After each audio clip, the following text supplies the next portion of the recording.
Pemirsa, pertumbuhan ekonomi Indonesia pada kuartal 1 dan semester 1 2026 menjadi yang tertinggi selama 13 tahun terakhir dan diyakini bisa mencapai 6% pada akhir tahun 2026.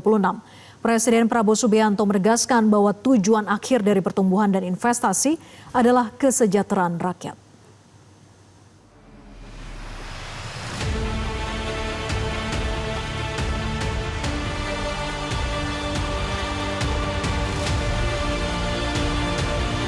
Di tengah ketidakpastian kondisi ekonomi global, kinerja investasi dan ekonomi Indonesia tumbuh sangat positif. Hal itu dipaparkan oleh Presiden Prabowo Subianto dalam pidato kenegaraan di sidang tahunan MPR dan sidang bersama DPR dan DPD RI. Presiden menyampaikan sepanjang 2025, realisasi investasi telah mencapai 1.931 triliun dan menciptakan lebih dari 2,7 juta lapangan pekerjaan. Yang menambahkan, pada semester pertama 2026, realisasi investasi mencapai 1.010 triliun dan telah membuka 1,4 juta lapangan kerja. Pemerintah optimis pertumbuhan ekonomi Indonesia dapat mencapai 6% pada akhir 2026. Optimisme tersebut didukung oleh kebijakan yang dinilai tepat, rasional, dan berbasis pada kondisi perekonomian. Ekonomi kita pada kuartal pertama tahun 2026 tumbuh 5,61%. Dan pada semester pertama tahun 2026 tumbuh 5,45%. Ini adalah pertumbuhan kuartal pertama dan pertumbuhan semester pertama tertinggi dalam 13 tahun terakhir ini. Dengan kebijakan-kebijakan yang tepat, yang rasional, yang menggunakan akal sehat, saya yakin pertumbuhan ekonomi kita di akhir tahun ini bisa mencapai angka 6%. Tetapi saya tegaskan di hadapan majelis ini, bagi saya pertumbuhan dan investasi bukan tujuan akhir. Tujuan kita adalah kesejahteraan rakyat kita. Pada kesempatan yang sama, Presiden Prabowo Subianto memuji kinerja manajemen dan pimpinan Danantara. Presiden menilai peningkatan dividen Badan Usaha Milik Negara atau BUMN menunjukkan adanya perbaikan dalam pengelolaan perusahaan plat merah. Dividen BUMN mengalami peningkatan dari 53 triliun rupiah pada tahun 2024 menjadi 138 triliun atau naik 160% di tahun 2025. Sementara pada 2026, dividen BUMN diproyeksikan naik hingga 200 triliun rupiah. Ini membuktikan dengan manajemen yang akal sehat, dengan niat tidak menipu,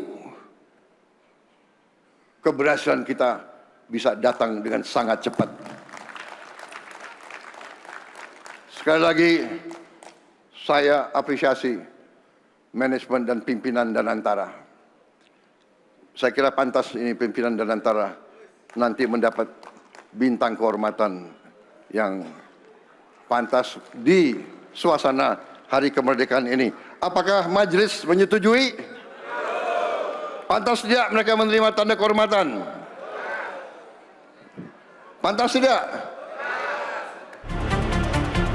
Menteri Investasi dan Hilirisasi Kepala BKPM sekaligus CEO Danantara, Rosan Roslani mengatakan pemerintah telah menargetkan realisasi investasi sebesar 2.322 triliun pada 2027. Rosan menegaskan peningkatan investasi dan pertumbuhan ekonomi bukan sekedar mengejar angka.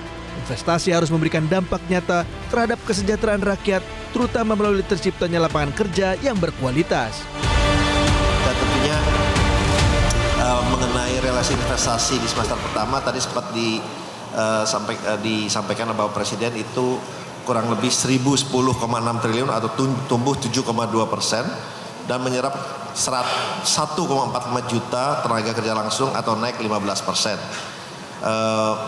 Tentunya angka ini belum termasuk kesempatan kerja tidak langsung dan aktivitas pendukung investasi lainnya. Tapi seperti yang Bapak Presiden sampaikan bahwa angka pertumbuhan ekonomi dan inflasi bukanlah tujuan akhir, tapi bagaimana kita bisa menciptakan kesejahteraan rakyat. Setiap rupiah investasi harus menciptakan lapangan pekerjaan yang baik, yang berkualitas, sekaligus juga memperbaiki kualitas hidup dari masyarakat kita. Sementara itu, Ketua DPR RI Puan Maharani dalam pidatonya pada pembukaan rapat paripurna DPR RI menyampaikan, program kerja nasional tahun 2027 harus berdampak kepada rakyat. Ia menekankan pembangunan nasional dapat dimaknai sebagai komitmen untuk mempertemukan pertumbuhan dengan pemerataan, kemajuan ekonomi dengan keadilan sosial. Program kerja prioritas nasional tahun 2027 mulai dari kedaulatan pangan, kemandirian energi dan air, pendidikan, kesehatan, hilirisasi, infrastruktur, dan perumahan, ekonomi kerakyatan dan desa, hingga penurunan kemiskinan harus dilaksanakan sebagai satu kesatuan politik pembangunan nasional. Pembangunan nasional adalah cara negara menjaga persatuan dengan memastikan bahwa setiap rakyat dimanapun berada memiliki hak yang sama atas pelayanan publik, kesempatan ekonomi dan kemajuan. Pertumbuhan dan kemajuan ekonomi ini diharapkan akan terus meningkat dan pada akhirnya berdampak pada kesejahteraan rakyat. Tim Liputan Metro TV. Jelajahi cara baru mendapatkan informasi. Download Metro TV Extend sekarang.